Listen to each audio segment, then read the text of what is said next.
A battle between state and city officials in one corridor town could impact their flood control efforts. Anamosa city officials say the Iowa DNR, the Department of Natural Resources, is looking at one of their levees along the Wapsipinicon River after a complaint filed 2 years ago.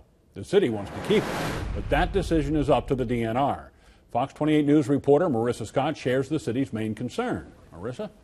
Scott, the city administrator says they don't want another devastating flood like the flood of 2008. But right now they're waiting on the DNR's decision on what the future holds for a levee that has and can help reduce the amount of water flowing through downtown. When it rains, and we're expecting heavy rain again this weekend, everybody's on edge. The city of Anamosa built this levee between the cemetery and bridge to help prevent flooding in town.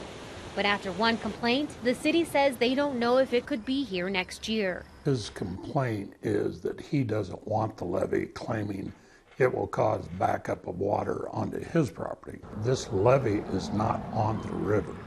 This levee is along the backwaters of the Buffalo Creek area. The city says the property owner lives about a half-mile away from the river, and they've even offered to bring sandbags and build flood protection on his property.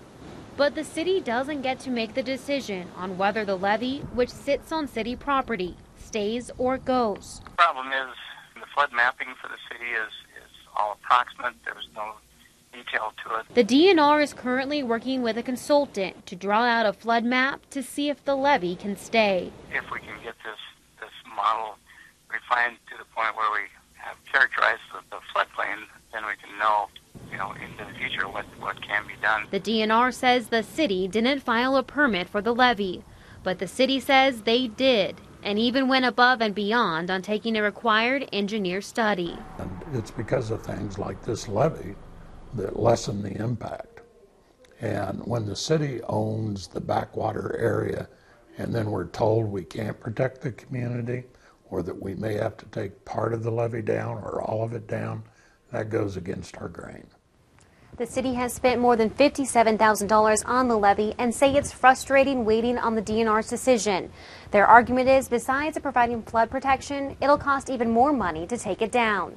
Marissa Scott, Fox 28 News.